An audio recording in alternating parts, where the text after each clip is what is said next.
Let's have a look at the markets, first of all, that are taking place in the United States. Very jumpy at the moment, aren't they? Indeed, and that's what we normally expect at this time of the year leading into a presidential election, Pete. The interesting thing about it is that they are whipsawing around on tweets and what the president says in terms of what he has. So yesterday was amazing to see. He actually had in 2 hours, and I can't believe I'm having to report this, he actually had 57 tweets in about 3 hours. And that for him is even quite an amount. It's making up for lost time. Yeah, what we call comms policy on the fly. So let's put it there. I think what was very interesting, though, was that if you have a look at today's numbers from the US, 500 point movement in the Dow, biggest movement since July, off him backing away from yesterday's discussion around not actually putting through stimulus. Business in the States was very, very critical of that idea. Also have to probably point out there are now more and more polls coming out by the day.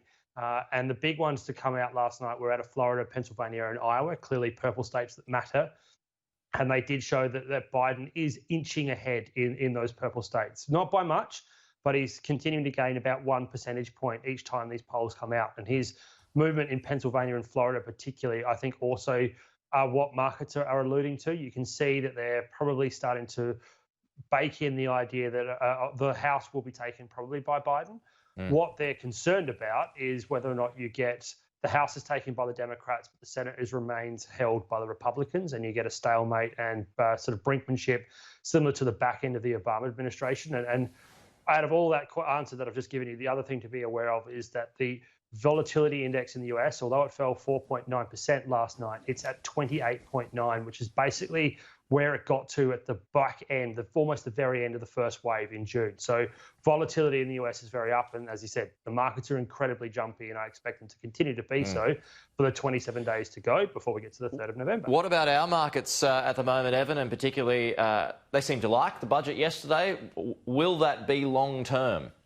Yeah, and look, listening to your interview just then with Jim Chalmers as well, I think both sides of politics are missing a trick. And I've been pretty strong on this yesterday as well. Yesterday was a coalition budget. Tuesday was a coalition budget on steroids. It's pretty typical if you actually look at it. Tax cuts, using business as a way of stimulus. What you're coming out and hearing likely tonight is going to be a fairly stereotypical Labor government idea, which is looking at social welfare and using that kind of material as well. COVID has been a great reset. Let's put that out there. And we've had a chance to possibly look at not just future proofing for 2022, 2023, but to look at 2030, 2040, 2050. We sort of did it with regards to the announcement of the 6 manufacturing ideas, but we could have gone down the Singapore model, and that was actually provide grants, incentives, tax breaks to high-end manufacturing, high intellectual property areas of the future, biotech, health, energy renewals, energy construction, and that means things like batteries.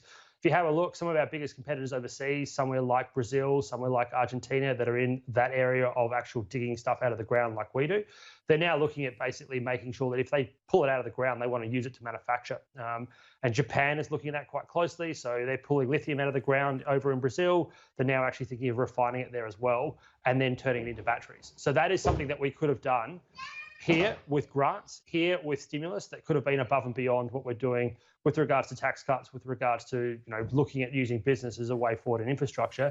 That, I think, is what the market was missing.